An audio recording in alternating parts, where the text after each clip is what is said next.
jangan sekali-kali tidak berkomunikasi dengan DPR, dengan Komisi 8. Komunikasinya harus lancar. Periode kemarin adalah periode terburuk di Komisi 8 hubungan dengan Menteri Agama. Kami dianggap tidak ada. Staf-staf khusus tiba-tiba berkuasa. Penunjukan petugas-petugas haji ternyata ditunjuk orang-orang dekatnya yang tidak profesional, tidak bekerja dan lain sebagainya. Saya yakin Bapak sebagai imam besar Istiqlal, guru saya, dan saya sering berkomunikasi dengan Bapak, itu tidak akan terjadi lagi di periode ini. Romo, tolong Romo. Romo itu pernah sumpah di depan Ka'bah bahwa Kementerian Agama ini harus bersih dan lain sebagainya. Saya akan tagih dia ketika hari ini jadi pejabat. Yang kedua, jangan mengabaikan DPR. Kalau DPR itu kan hanya institusi, kita bisa ngobrol baik-baik, tidak perlu menghindar-hindar ketika ada pansus dan lain sebagainya. Jadi tidak perlu takut, tidak akan ada apapun kecuali untuk perbaikan bangsa dan negara. Yang terakhir, saya ingin yang fatwa MUI itu dipercepat, Pak Menteri Agama. Dalam tahapan kita itu kan ada fikih yang kita boleh berbeda, tetapi ada fatwa, public opinion yang tidak juga mewajibkan kita bisa. Nah, justru kesempatan terakhir itu ada di al-hukumah, hakimnya.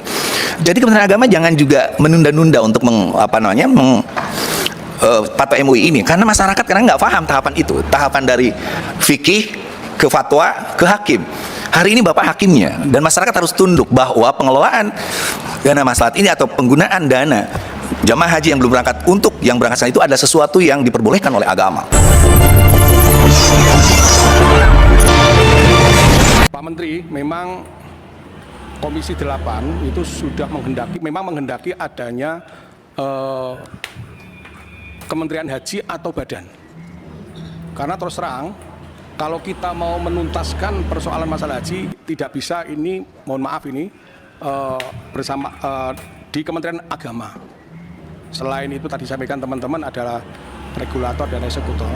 Karena terus terang ini masalah haji ini sangat kompleks sekali. Kasus 2023 yang terjadi kasus di Arafah dan Musdalifah, itu sebenarnya kami di Komisi 8 itu menghendaki adanya kita langsung rapat evaluasi masalah haji. Tapi karena waktunya dari Kementerian Agama dan jadwalnya begitu ketat, sampai kita menjelang haji baru kita rapatkan bahasan. Untuk evaluasi 2023 pun tidak terlaksana, sehingga kita akhirnya berbicara kaitannya dengan persiapan haji 2024. Itu pun panja dibuat, kami selaku ketua panja hanya mempunyai waktu 1 bulan, rapat dari pagi sampai malam, membahas masalah panja, dan panja sendiri itu kami akui tidak menghasilkan satu hasil panja yang komprehensif, karena masih banyak celah-celah yang tidak bisa tersisirkan, tidak bisa kita sisir, karena waktu itu kami harus menghadapi pileg, jadi waktunya habis. Oleh karena itu, pada kesempatan ini, perhatian Pak Presiden, Pak Prabowo Subianto, untuk haji terlaksana supaya lebih baik, beliau memutuskan membentuk Badan Haji, Badan Pelaksanaan Haji, yang dipimpin oleh beliau, Gus Irfan, dan sahabat saya Pak Dahlil. Ya, ini beliau berdua adalah kepercayaan daripada Pak Presiden. Oleh karena itu, saya tidak akan mengulas tadi disampaikan oleh teman-teman, oleh Bu Seli, Pak Maman, ada juga dari ini Pak Ahmad ya. Kami berkeinginan untuk menuntaskan persoalan masalah haji itu lebih tuntas, biar cepat ya. Segera kami bentuk namanya Panja Haji. Kami sudah sepakat dengan para pimpinan bahwa karena kalau kita harus mengikuti siklus yang dilaksanakan oleh, yang diputuskan oleh Kementerian Haji Arab Saudi, jadi kami harus ini, Komisi 8 ini harus rapat lebih mengutamakan persoalan masalah persiapan haji 2025. Karena terus terang, Pak Menteri, agak lama sedikit ini, saya lihat dan sudah kami jalankan selama 5 tahun di Komisi 8. Dan saya cross check dengan teman-teman Komisi 8 yang sudah 2 periode. Setelah kami dalami yang namanya pansus angket haji kemarin, itu teman-teman Komisi 8 meskipun sudah 2 periode atau 10 tahun, kami sudah 5 tahun. Banyak hal-hal yang di lapangan tidak pernah kita ketahui. Contoh ini yang gampang saja. Bahwa kita selalu melaksanakan namanya panja haji itu 3 bulan atau 4 bulan sebelumnya. Ternyata siklus yang dilakukan tahapan oleh Kementerian Arab Saudi itu sudah jalan.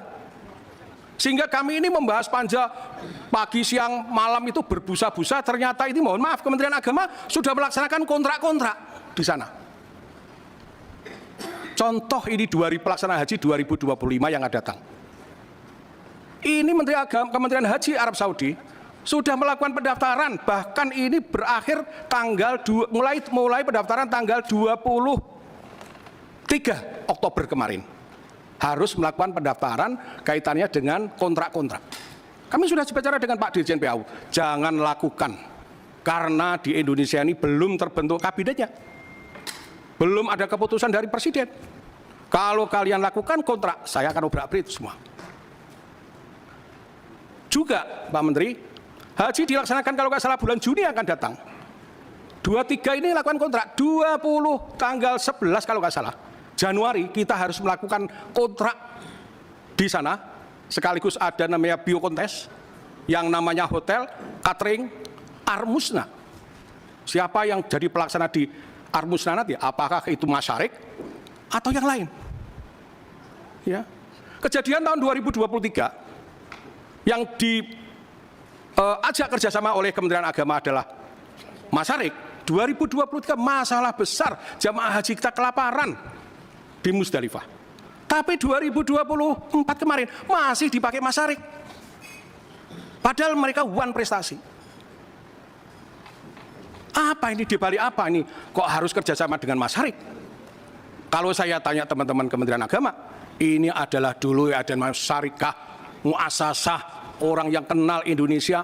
Padahal mohon maaf ini, syarikah itu satu lembaga yang dibuat oleh Kementerian Agama Arab Saudi, itu sudah merupakan swasta. Baik, di situ Pak, ada... Pak, perpanjang dulu, jangan melanggar waktu. Siap. Tambah 20 menit. Padahal Pak Menteri, ada di situ adalah syarikat-syarikat yang bagus-bagus. Mereka yang punya nama besar. Dan mereka juga orang-orang perusahaan hebat-hebat. Contoh, Ar-Rajih. Sulaiman Ar-Rajih itu, mereka orang yang dermawan, sudah hebat. Bapak bisa bukalah perusahaan Ar-Rajih itu apa. Dari mereka punya yang namanya pelayanan haji, punya perbankan di Arab Saudi, punya perhotelan. Kenapa kita tidak pakai ini? Ada Flynas, mereka yang punya pesawat. Ada Duyuful Bed. Kenapa mereka tidak pakai ini? Ada apa semua ini? Ini harus kita buka ini, tabir ini. Jadi kami tidak mau, ya. Nanti seperti pelaksana kami dapat laporan Pak Menteri kemarin, ya, bahwa haji Indonesia itu tidak semua melaksanakan arba'in. 60% melaksanakan nafar awal. Saya tanya BPKH. Kalau oleh BPK, kamu membayar biaya ke Masyarik berapa? 100%. Tapi saya ketemu ada salah satu direktur mengatakan dibayar 60%. Berapa ratus miliar? Dan ini saya tanya sudah masuk di efisiensi melalui pemeriksaan dari BPK. Apakah BPK ini malaikat? Ya. Hanya efisiensi 200 miliar. Tadi saya hitung ratusan miliar. Coba ini, termasuk yang namanya ini, mereka tanazul. Tanazul itu dia melakukan pribadi. Mereka tidak punya, tidak dikasih makan, tidak hotelnya, pulangnya tidak dikasih fasilitas mobil. Makanya ini harus kita perbaiki. Mereka melakukan tanazul mandiri, mereka harus punya hak untuk dapat makan. Ini Pak Menteri, banyak hal yang kami sampaikan Bapak. Oleh karena itu, secepatnya kami berharap Menteri Agama untuk merestrukturisasi di dalam internal Kementerian Agama. Monggo terserah restrukturisasi Pak Menteri yang anggap ini orangnya baik, punya kredibilitas, monggo. Itu hak Bapak, saya tidak akan mencampuri. Ya, ini penting Pak. Ini pesan Pak Prabowo. Jangan ada uang sepeser pun uang itu digunakan untuk pribadi, untuk rakyat, untuk jamaah. Jadi ini penting Pak. Jadi kami berharap, ini terus terang ya, kami ini akan bersama-sama pimpinan, sudah sepakat. Kami ke Arab Saudi Pak. sebab pimpinan dalam waktu dekat ke Arab Saudi, ya, menemuin beliau-beliau yang dalam arti bukan kami adalah untuk kepentingan pribadi, kepentingan untuk pelaksanaan haji ke depan. Saya berharap nanti meskipun ini masih ditangani oleh Kementerian Agama, kasih kesempatan oleh Badan Haji, ya, mereka biar sambil belajar untuk melaksanakan haji tahun 2025 yang akan datang. Dan kami berharap juga ini segera kontrak-kontrak yang kemarin dilakukan. Saya mendapatkan masukan, Pak, ada kontrak yang dilaksanakan oleh satu travel tahun 2023 sampai sekarang pembayaran belum lunas. Mohon ini Kementerian Agama, mohon Pak Fadlul sampaikan. Ini belum lunas, padahal laporan 2023 sudah selesai. Di mana itu uangnya? Itu. Ya, jadi terus terang ini kaitannya dengan masalah kuota. Jangan sampai terulang lagi. Kemarin kenapa kami harus melakukan pansus dan angket? Dikarenakan komunikasi kita jelek dengan mitra. Tidak ada yang namanya komunikasi yang baik. Kami dianggap ini Komisi 8 ini anak bawang semua. Kami kalau tidak melihat Pak Presiden Pak Jokowi, udah kita mau ramein sekalian. Dari mulai menjadi menteri, kami sudah tidak dianggap. Sampai masalah haji, kami juga tidak dianggap. Bayangkan kami ini memimpin Panja. Kuota haji diputuskan 241.000, kami sudah tanyakan, apakah ini tambahan dipakai untuk reguler atau bagaimana Pak Menteri? Tidak, pakai untuk semuanya untuk reguler, tidak ada khusus. Terbaru 241.000 kita potong 8%, ya, untuk haji khusus. Tapi ternyata keputusan Panja kami tidak dianggap. Keputusan daripada Panja ke Raker sampai keputusan Presiden, ya. Keputusan harga biaya haji 93 juta itu keputusan sampai ke tingkat presiden tidak dipakai. Sehingga kami di sini akan mengevaluasi keuangan karena terus terang pembayaran daripada BPKH kepada haji pada pelaksanaan haji ini melanggar ya Undang-Undang BPKH nomor 34 2014 terkait dengan pengeluaran keuangan haji sebagaimana dimaksud adalah sesuai dengan pasal 4 huruf B. Ini tidak sesuai. Kami melaksanakan FGD, ternyata ini dilanggar.